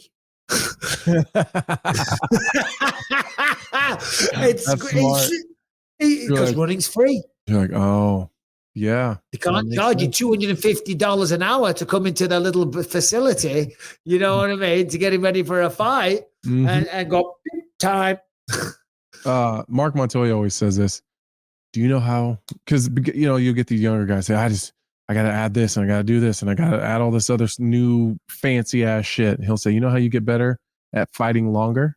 And they'll say, how? And he'll say, when you're in the gym, We just fight for longer. That's how we do it. So we just try harder. Yeah, try harder. Try harder. When you're on the bag, punch it harder with a little more frequency. People always say, "Oh, what was your secret?" Because I was known for cardio. Work my ass off. Yeah, I just tried really hard. Tried hard. You know, like it mattered to me. Yeah. If it matters to you, anything in life, you're gonna. If it truly matters to you, you know, you're gonna give it your best. Does it matter? Does it matter? Yeah, if it does. And if it doesn't, you're not going to try that hard. This episode is sponsored by Mando from the makers of Lumi deodorant. And Mando is clinically proven to control odor for 72 hours wherever you are stinking. Make the switch to Mando whole body deodorant and smell like a zero every single day. What do I mean by that? Well, on a scale of 1 to 10, all right, with 10 being pretty bad. Most people, after a bunch of hours, they smell around an 8 out of a 10. When you're using Mando, this is a clinical study, by the way. After a few hours, they had an odor score of 0 out of 10. Okay, men who showered with soap alone had an armpit odor score of 8 out of 10 after 12 hours.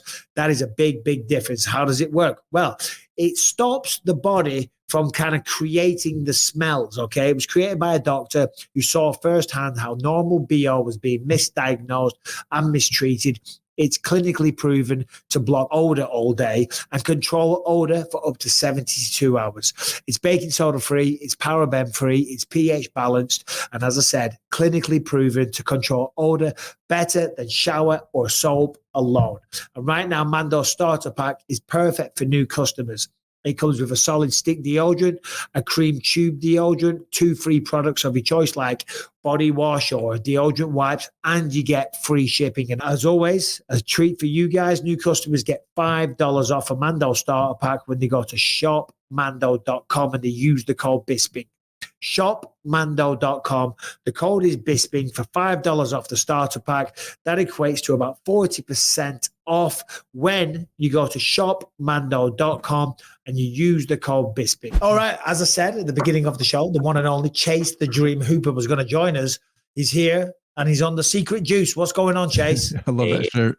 Yeah, I mean, I think you could tell in the octagon on Saturday. I'm looking a little more filled in finally. So, yeah, feeling good. Bro, that was the first time I've got that close to you when I came in to interview you. And when I walked up, because you're tall, you're lean, I was kind of shocked. I thought, look at him, he's got some shoulders on him. You definitely filled out in that weight class for sure. Yeah, I mean, it's been maximizing the weight cut. Like I feel like been lifting some weights, and then cutting just as much water as I was at 45, and yeah, I think it's been working out so far. So obviously you got in the UFC at 20 and, which is so young to be competing at such a high level, especially with so much, so many eyes on you, so many people are paying attention. I think a lot of you had a couple little struggles here up and down. You were struggle with the weight cuts, right? So I think a lot of times that's where you see some people kind of go away. And maybe they don't figure it out as well as you obviously have. What kind of struggle was that? Did you just always know you were all right, we're gonna fix this, we'll fix that, and then we'll just keep on going? Or was there any kind of doubts? I mean, I've always just taken it fight by fight, really. But I think a lot of times in my career, necessity is where I've really shown the brightest. All the way from my Contender Series fight, I had $32 in my bank account. I was like, I need this money. $5,000. I was like, I at least got $5,000 in the bank now. That was my show money. But winning, getting 10 and getting signed, that changed my life in that moment. And it's the same thing even in UFC. When you lose a fight and then you're like, okay, if I lose this one, I'm probably going to get cut. If you lose 2 in a row on your first contract, you're probably done. And I feel like that really has pushed me, in the times, to fight a little harder maybe, or, just recognize hey, if this is my last fight, I just want to be able to tell myself that I fought as hard as I could. And, I feel like I go out there every fight like that. But I'm kind of settling in now. I feel like I'm getting more used to the UFC. like that was my ninth fight here on Saturday night, and it's just feels normal now. But in the beginning, it wasn't normal. I was like struggling with the like, am I one of these guys? You know, am I as good as these other people that I've been sharing the cards with? Like, you know, the Colby Covington Usman fight was on my debut. Peter Yan fought Uriah Faber. You know, Max Holloway Volkanovski, that first fight was my debut. So I'm fighting on the cards with some of these legends, and it's hard to stand next to them and recognize that you're, you know, on a similar level to them. But I think I'm there now. So, well, me and Anthony have both spoke about this. You kind of, as humans or as fighters, when we first get there, you do still have that imposter syndrome. A lot of people have that. But for you signing at 20 years old, now 9 fights on a 3-fight win streak and getting better and better, and we'll get to Saturday's performance in just a second. It's so impressive, Chase. Honestly, it really is, man, because at 20 years old, I was an absolute maniac. I know Anthony was as well. We've talked at length about it, how immature and stupid we were and stuff like that. For you to be so switched on and disciplined at 20 years old is a credit to yourself, credit to your upbringing, and you should all be very, very proud. But who the f is Chase Hooper? Because this is the first time we've spoke. Tell us a little bit about yourself and how do you end up signing with the UFC at 20 years old? Honestly, like I would say this is probably the one thing I'll give my parents credit for is they got me in jiu-jitsu at 8 years old. My coach moved up from California. You're like, that's the only California. thing. Yeah. He was a Ralph Gracie guy. Just happened to open a gym in small town Washington, good old Enumclaw, literally right down the road. And yeah, you know, like the gym was really my, that's the place I went to get away from everything. Lived in a trailer type of thing, you know, white trash. Life was tough growing up, Chase. Yeah. I mean, my mom's an alcoholic and was bipolar, that type of thing. My dad's kind of like it's kind of the reverse of the typical like abusive relationship for like a thing where my dad was more the submissive one. It was kind of a weird situation, but I would say like the gym is where I learned like what it is to be a man, in my opinion. That toughened me up. And, you know, the gym was my escape. So I really committed to it. I was there every single day. Like the weekends, I would always like walk to the gym from the house and walk back, you know, and then in high school, same thing. I would walk from school to the gym and just be there as much as I could. Started competing in jiu-jitsu when I was a little kid, you know, had some success. Went to Pans at 2016 and won Pans. And that was, I got second in the open weight too, which, you know, I didn't even want to do it, but I was like, I'm here, I'll give it a shot.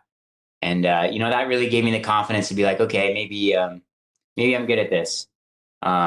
You know, so then transitioned to MMA, bang out 6 amateur fights in about a year.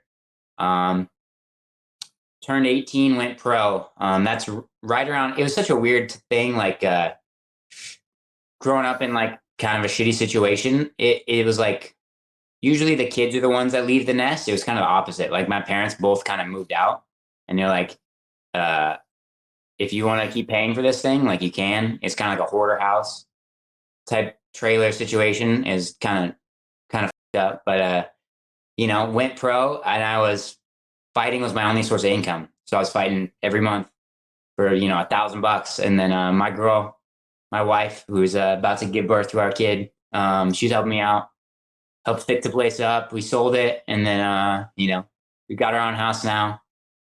And yeah, 6 months of being a pro. And I took this fight on 2 hours notice because they offered me $2,500 flat. Wow. Yeah, 2 hours. And I'd fought the weekend before and, you know, not a scratch. And I trained the morning before. And then I was like, okay, maybe we could go to IKEA after and buy some furniture or whatever. But the dude I fought was the main event that night. And he was like 14-5 or something for my second or third pro fight. My coach was like, hey, I know on paper, like a lot of people are going to count you out, but I think you can do this. And we took that fight and I went 5 5-minute rounds on 2 hours notice. Wow. Shit. that was a hell of a fight. A lot of Groundhog Day between the rounds. I kept being like at the stool. I was like, all right, we're back here again. And then kept going and going and going and going. I just want to jump in real quick, and because I think a lot of people will find what you just said there really inspiring, because a lot of people have tough situations. So it sounds like in one way or another, you've been figuratively a fighter your entire life, and you found a way of taking all that adversity, for want of a better word, and really turning it into a positive. And as I say, like, I know a few people right now that are young and they're kind of lost and they're struggled and life hasn't been, a picnic for them, and like to hear someone like yourself, have the kind of success that you are having now at such a young age and going through that. Again, as I say, it's you should be proud of yourself, man. It's incredible.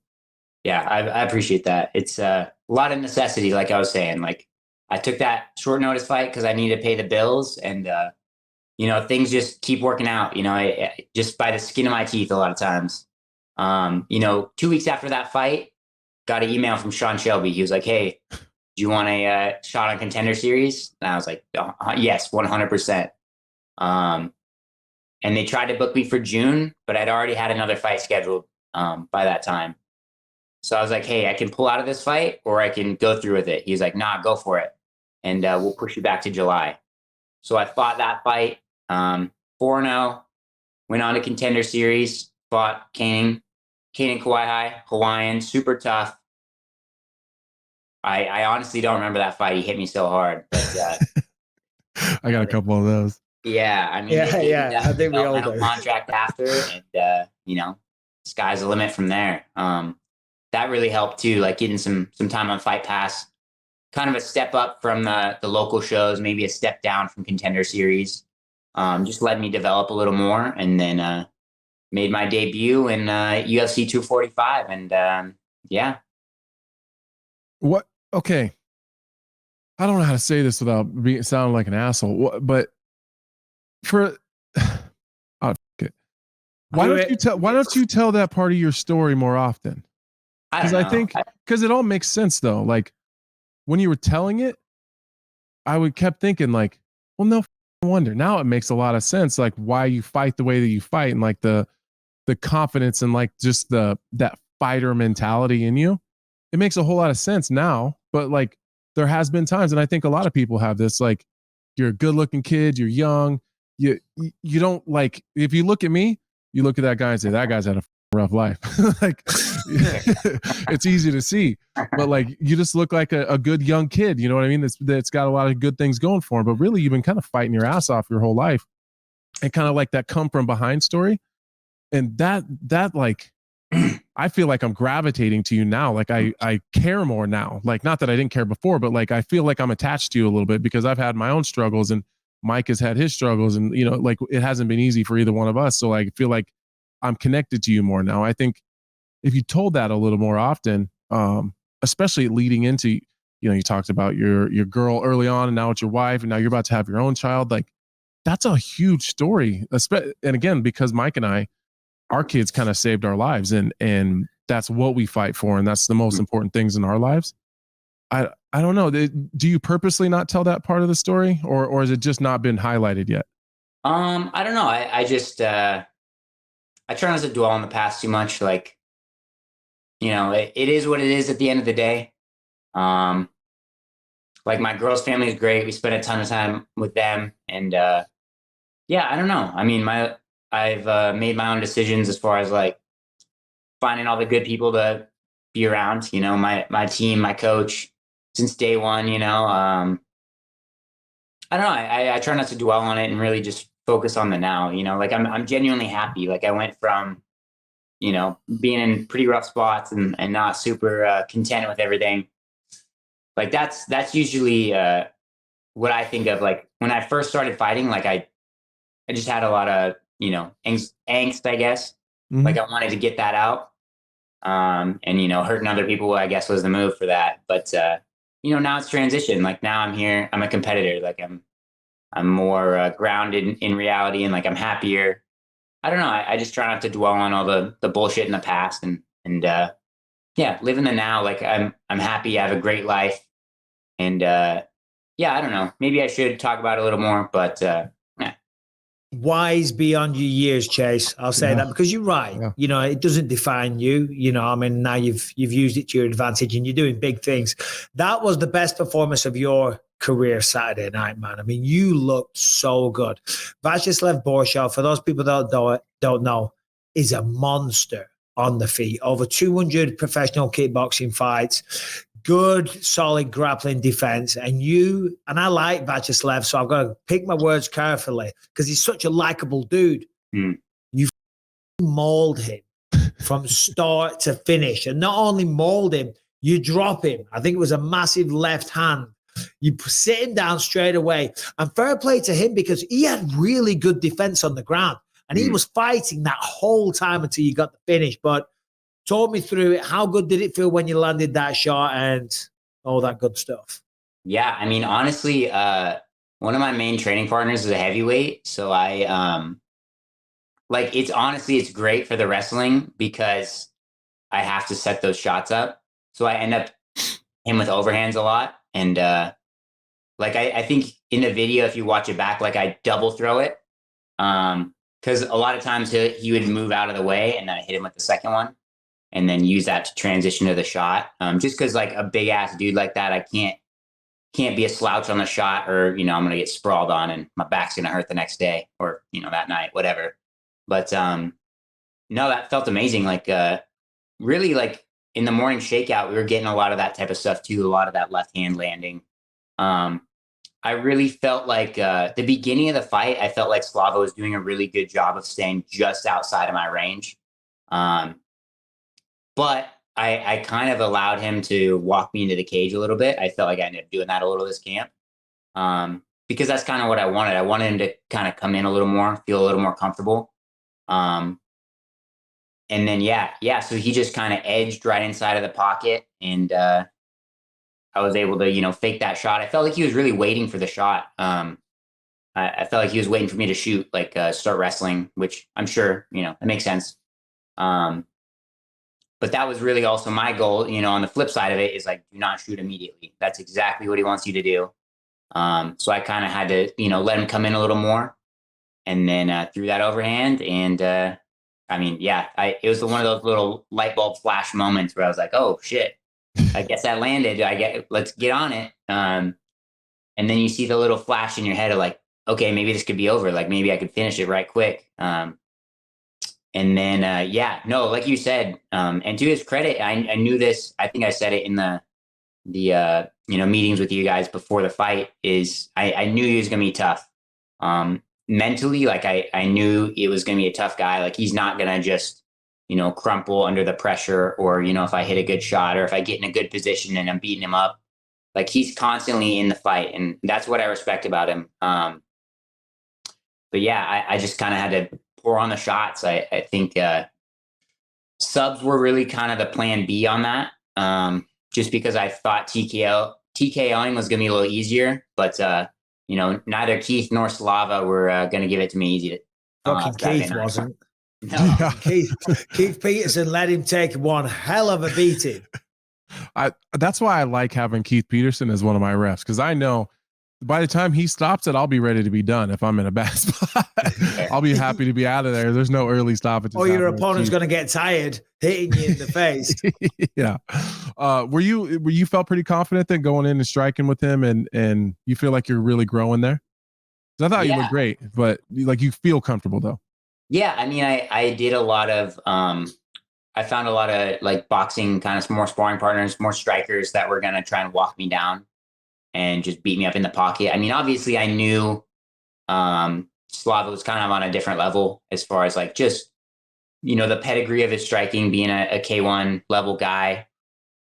I knew he was going to be tougher, and he did get off a little quick combo. I was like, damn, he's fast, but faster than I was expecting a little bit. But no, I felt like the nice thing is he is a boxer, so he had to be in the boxing range, which is, you know, just another little half step in for me to start grappling. And then, so I was really just trying to work on the shots, work my wrestling a ton this camp. And, you know, thankfully I didn't need to use it a ton, but yeah, I was ready for a rough night. I was expecting to get a lot more beat up. Well, if you just keep knocking them down, you don't have to worry about the takedown. Yeah, I mean, that's what Jens Pulver told me that one time. He was like, I used to have to wrestle everybody, and then when I figured I could start knocking people out, I stopped wrestling. And I was like, and that's when everybody stops wrestling, because it takes a hell of a lot less energy to drop someone with one of them. He's like, wrestling, I get to the canvas. You know what I'm saying? It's a lot easier to just bink, little left hook, down you go. So what do we want next, Chase? You're on a 3-fight win streak. You're 23. You're looking phenomenal. Performance of your lifetime. The submissions. I'm sure Anthony agrees as a jiu-jitsu guy. The transitions, pardon me, Saturday night were sublime. They really were. So who do you want next? This is not the UFC. There's not 20,000 people watching live, but it will get about 100,000 views on YouTube alone. So call your fucking shot. Shoot your shot. Don't make it Conor McGregor, and don't call his mama hoe. No. I mean, I mentioned a certain British fella. I know he's probably a little unattainable right now. I know they're trying to get him probably a top 15 guy. I don't know. There's a lot of vets out there. I would have loved the Claudio Puelles fight as well. He's the one. He beat Jordan Levitt as well, and he also knee barred Clay Guida. I, on the other hand, finished Jordan, also calf slicered Clay in a grappling match. Asterisk on that. Yeah. There's parallels. He's a grappler. He's a leg lock guy. I think that'd be a fun fight. And who did he just fight? Faraz Ziam, I think. Oh, yeah. I don't. My pronunciation might be a little off. But before with Hooker, I would have loved that fight as well. That'd be a fun one for sure. Good leg lock exchange. So you got a baby on the way. And she's due very soon, right? Boy or girl? Yeah, it's a girl. She's due June 17th. So, like talking to the matchmakers before, we were just like, hey, I cannot fight in June. It's got to be before. And that's what they gave us. So, I mean, it works out perfectly, honestly. Anthony, are you scared? Anthony has a father. Anthony's got 4 girls. I do. I got 4 daughters. If there's anyone that can give advice on being the father of a daughter, is the great Lionheart Smith. Anthony, what would you say? Honestly, I think girls, I don't know any different because I don't have any boys, but I think I've heard, and from what I know, my sister has boys. I think girls are easier. But be ready to get bossed around. I'm like an abused spouse in this household, man. It's all girls. I'm just told what to do and picked on. So get used to that shit. Fair enough. You got to name things out? Oh yeah, I was gonna ask that. Yeah, we're naming her Ellie. Oh, my daughter's called Ellie. Yeah. That's a solid choice. All right. Well, listen, Chase, thank you for joining us today. Really appreciate it. Honestly, Saturday night, that was a phenomenal performance. It really was. So congratulations. Looking forward to your next one. Congratulations on everything that you've achieved and, where you are today, given what you shared with us before. And thank you for that, by the way. So, yeah, got to do this again, brother. Yeah, thank you. Appreciate your guys' time and great talking to you. Hey, Chase, if you I don't typically give a whole shit ton of advice, but if you get the chance to keep sharing your story, I think you should. I think it's motivating to, I don't know, it makes you seem more like a regular person than someone that just everyone sees on TV that's doing something spectacular. So if you ever get the chance, I'm sure that would help out a lot of people. Fair enough. I appreciate it. So thanks for coming on, man. And just on that, is it obviously you care for your parents, so you don't want to shame them? Is that a part of it? I don't know. It's just, it is what it is. Like, I don't really talk to either of them anymore. And, I don't know. I guess it's just me, like, trying to move on a little, I guess. But, no, I mean, it's probably good to, let people know, like, that's my thing is training was always my solace at the end of the day. That was the thing that, kept me going. So, somebody else might need that too. Correct. And you touched on it there because it will inspire other people for sure. Anyway, Chase, you're the man. Big fan. Take care, brother. Have a good day. Man. Appreciate it. All the best. All the best. You're absolutely right. Because I didn't know that about Chase at all. He just seems, he's like a goofy kid. He comes on the scene. He's very, very talented and all the rest of it. And then when you hear like Ben stuff Askren's like that, kid. That's always the joke. Oh, that's Ben Askren's kid, They were doing that for a while, the whole Ben Askren thing. Yeah, you're right, because it helps people And I get it. He doesn't want to shit on his parents. I don't know. He said maybe it's not that. He doesn't want to let it define him. But it does help people resonate and connect. Yeah, I was like connected to him immediately. Like, well, holy shit, of course. Of course. Like, it makes a lot of sense now that you kind of look at his career. You're like, man, he's had some struggles. He's been in some tough spots, but like the kid fights his ass off and he's never like given up or quitting. Like, I don't remember who he fought, but he had a real tough out one time. And as bad as it was, Steve Garcia hit a tough one, but he kept getting up and he kept coming forward. And it's like, what's wrong with this kid? Now I see it. Like now it makes sense. Steven Peterson, maybe it was that one. Who cares? Whatever. It doesn't matter. One of the Steves. Either way, he was in just a tough spot. And it was like, why does this kid just sit the fuck down?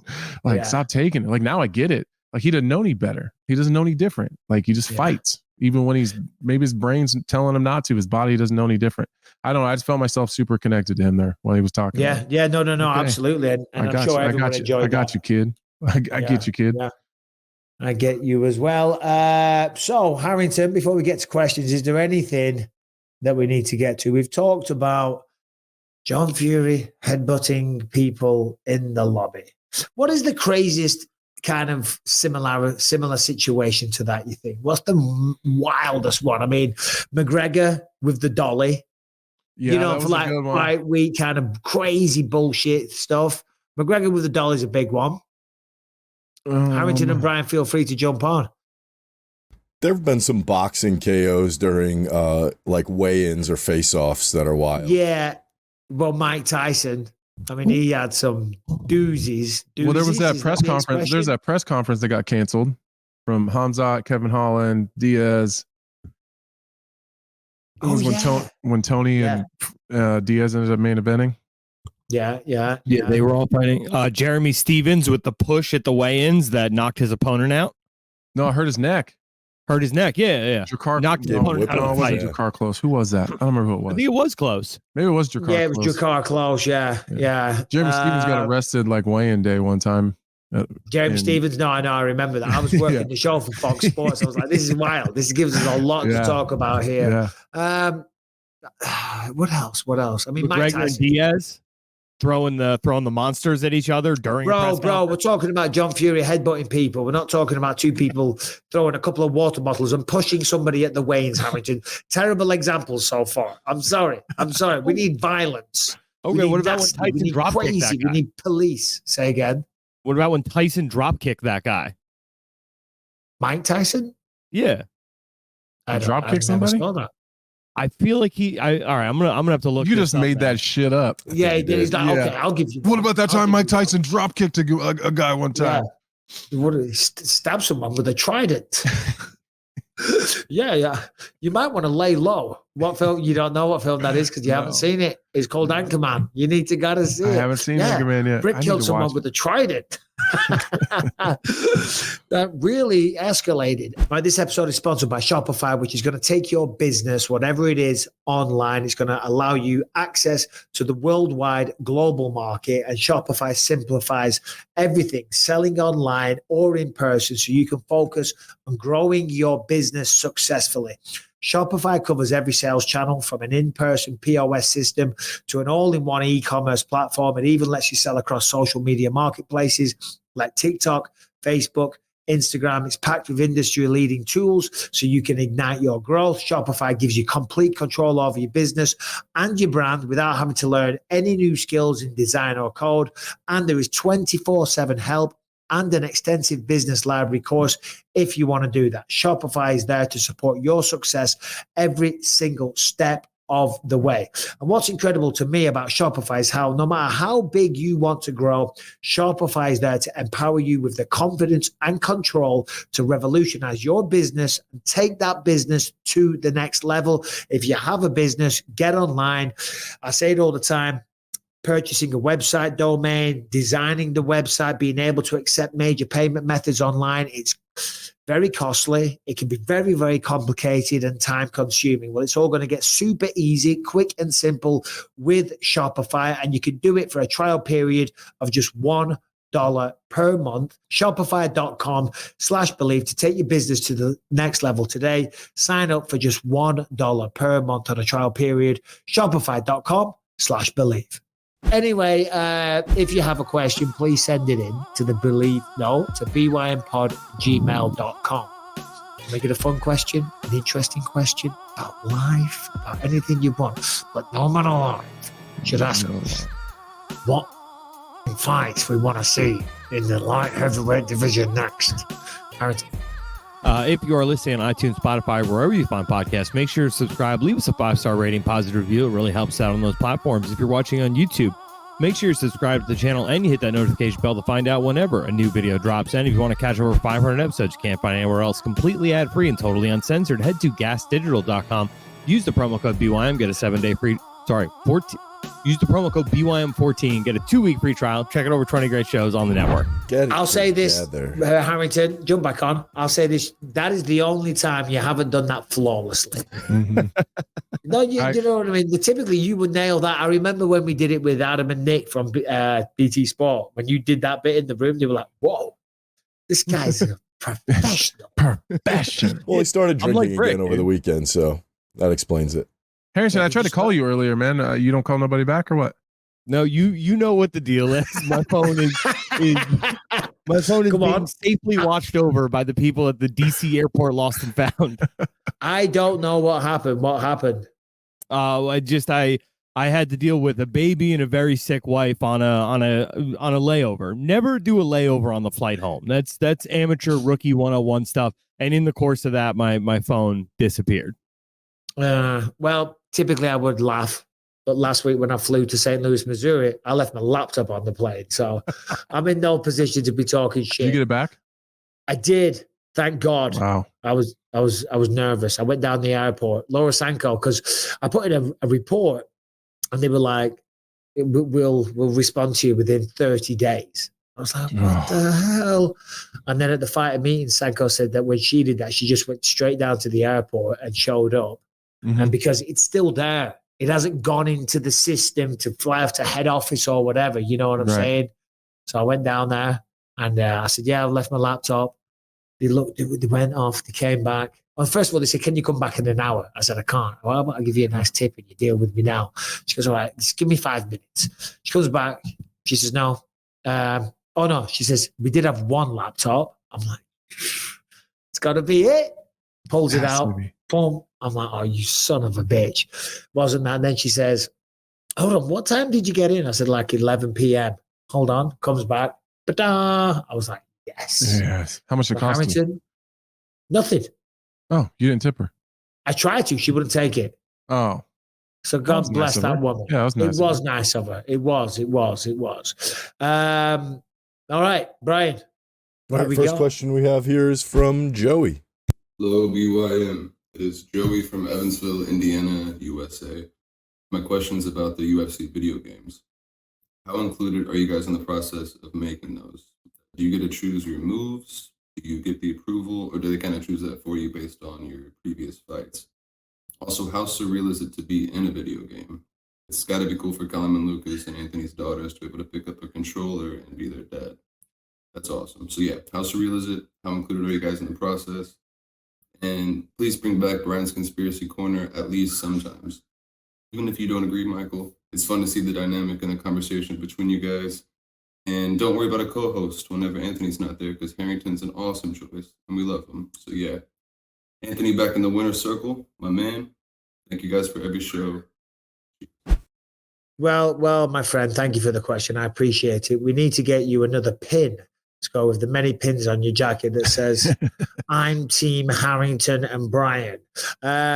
Conspiracy Corner will be back on the next episode. Brian, get you thinking, your conspiracy hat on, please. How cool was it for your children to see you in a video game? Yeah, the video game's cool. Like them being able to even just seeing myself in a video game is unreal. It's crazy. In terms of how much input we have, zero. None. The input we have is when we fight. If I did, it would be so goddamn slow. I'll tell you that.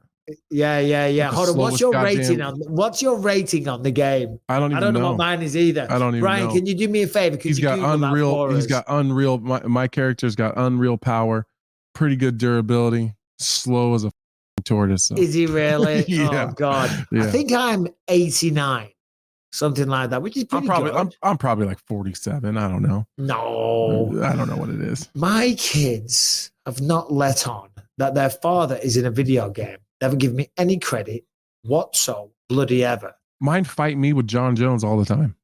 Oh, do they? Oh, yeah, they think it's hilarious. Yeah. Callum Lucas, to be fair, has done like a career mode as me for a while, and he was like, "You're not very good, Dad. you're not the best character to play with, if I'm honest. So I'm sorry." In terms of input, I remember when we first started doing it, we did some stills and stuff like that, but they don't need to. They don't need to. Brian, what else have we got, buddy? Sorry, I was just looking up rankings. Every list I find is just the top 5 fighters in every division. Nah. So, sorry, I'm. It's going to take a little bit more digging. But I'll find it. I'll find it for next time. Jamie would have found it. I'm sorry. Jamie would have had that in a second. 100%. And I'm not ripping on you, but let me ask you this, Anthony and Brian, stay on, yeah. And in fact, Harrington as well. So, like this morning was a perfect example of this. If I need to know something and I Google it on my phone, my Google search is pretty spot on to what I need. I'll pick the keywords. I'll type it super quick and all the rest of it. And this morning I was doing something else and I needed to know something to go on the page that I was on. So I'm like, babe, just Google something. And it was the most simple Google. Whenever a woman Google something, it's a slow process. I'm like, how is this taking so goddamn long? I'm waiting. I'm like, forget it. I'll do it myself, and I'll still get it quicker than what Rebecca's That is the giving me realest the shit I've ever heard in my whole life. Where it's like, I don't know. Google this phone number real quick and then type it in. So what? I'll say it. Yeah, that is so true. Oh God. Yeah. But my God. That's so funny. They're great. 25 years. What about you, Brian Harrington? How's the Googling abilities? I mean, my wife my wife's a fellow producer, so that she's used to it. That being said, though, it does get kind of testy at times, and a lot of just here, you do it. You want to know that bad? Here, just throw a phone at me. I'm trying to. Anyway, whatever. Brian, give us a question. We got Red from the UK here. Red. What's going on, guys? It's Red here from the UK. My question is, do you guys believe in fate? Because I think the stars are aligned for Dustin Poirier to get it done against Islam. I've got a funny feeling he is one of the best lightweights we have ever seen. He just hasn't ticked one box. We've seen the Strickland moments. We've seen the Leon Edwards moments. Are we going to see DP get his moment come June time? Jake, thank you for the question. Brian, real quick, can you just Google on Instagram, and this is not a joke to the last bit, remember that guy's voice? Casuals Corner. I think that's what it is, MMA or something. He's a guy that it sounds like the same guy. Is it the same guy? Well, I don't think it is, but it sounds just like him. Well, I'm giving the guys. I'm not doing your goddamn article for you then, dude. Write your own story. What is it? Casual.corner MMA. Play one of the videos. Give me some sound. Not that one. Yeah, we're like, hey, back out of that one. I am currently in a market which is about an hour away from Bangkok, and this is called Little India. And this place is incredible because anything that you need in regards to fabric, clothes. It's not. I thought it was him for a second. It sounded like him anyway. What was the question? I was too blown away. Do we believe in fate, and is it DP's time? I don't know. Do you believe in fate, Mike? Destiny would be another word. Believe, achieve, conceive. It's a tricky one. I think to a certain degree, I do. And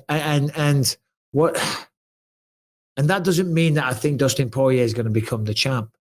because what Dustin Poirier has accomplished already is what he might have been destined to do. Dustin Poirier was always destined to be a great fighter. Yeah, are you saying so? Like maybe his fate is to end up exactly where he is right now. Yeah, Dustin Poirier was always destined to be a fan favorite, to make money with his fists. He was always destined. His life, it was always going to look like that of a fighter, of someone that was good, that was going to be one of the best. Does that mean that he becomes the champion? I don't know, because you could say he's already made millions of dollars.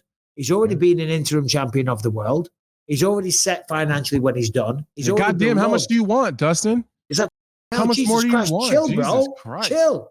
You're taking everything I worked for. Save some for the rest of us. So I think I do, to a certain degree, believe in that type of stuff. But does that mean that he beats Islam Makhachev? I don't know. Yeah, I don't know. I echo exactly what you said. I don't know. I'm sure we'll dig into it when it gets a little closer. But bro, do you believe in destiny? That was the question. Yeah, maybe. No, not really. Thank you. Finally, really. A bloody answer. Well, I'm just like thinking about it. No, you don't. You get wherever you get. Like that's just, and you can that up pretty easily. A good old fashioned get down. Yeah. Well, I mean, is people's destiny to end up in prison? Like probably not. But that's where a lot of people end up when they f it up. So I think you got to control your own destiny. You're a master of your own destiny and not trying to be cheesy with it. But I'm not trying to be like some guru, but like, no, I don't think anybody's destiny is to end up in ship situations and homeless and hungry or in prison. I think you got to make your own destiny and make your own smart decisions to get yourself where you want to be, which is exactly what Dustin Poirier has to do and has done up to this point. And he's got one more. You can have destiny, you can have fortune or whatever kind of circumstantial situations on your side. But like we said before, it's about giving a shit. It's about trying. It's about being disciplined, making the most of opportunities that present themselves. Or it's about creating opportunities if no opportunities present themselves. Sometimes you get lucky, but that only works if you put yourself in the right positions leading up to that point. Like, I don't remember who said it. The harder you work, the luckier you get. Like maybe Dustin gets lucky and has a couple bad first rounds and slips a punch and bangs the left hand and puts him down. Like there's a little bit of luck involved with a lot of hard work leading up to that point. Like maybe that's what you can call fate or luck or destiny or whatever. But I'm a firm believer you end up exactly where you put yourself. I completely agree. It's like, I always said this about my own career, and I'm not trying to talk about myself, but it's my life that I've lived. Right. I always say, because, when I talk to somebody that knows nothing about MMA, and I always say, and I had a bit of luck along the way as well. And people often are quick to shoot that down. Oh, well, no, I'm sure. And Rebecca does as well. No, you worked hard. I'm like, yeah, I did. No question. But there was a bit of luck along the way as well. Yeah. I got chosen for the Ultimate Fighter. I was 10-0 in the UK right when they were looking for somebody from the UK to open that market and stuff like that. Now, granted, I was given those opportunities and I had to win the fights, because if I lost a few fights, then they would have got someone else in there real quick. But there was a little bit of luck along the way as well. Yeah, sometimes the cards fall your way. And sometimes, no matter how hard you work and you can do everything right, and sometimes they fall the other way. Yeah. That's just how it goes. And I think everything in life, there's just a little bit of luck. Being in the right place at the right time, and flows, and taking advantage of the opportunities. Sometimes the opportunities, tad bit lucky. Sometimes ebbs and flows, peaks and valleys, ups and downs. Give me some more. Highs and lows. Highs and lows. That was a good one. Peaks and valleys. Said that one already. Brian O'Hamilton, we're finishing the show on this. Anything to add? Peaks and lows, highs, ebbs and flows. Where this comes and goes. Where we're going, we don't need roads. See you on Monday, everyone. Sorry, not Monday, Thursday. Take care. Bye-bye.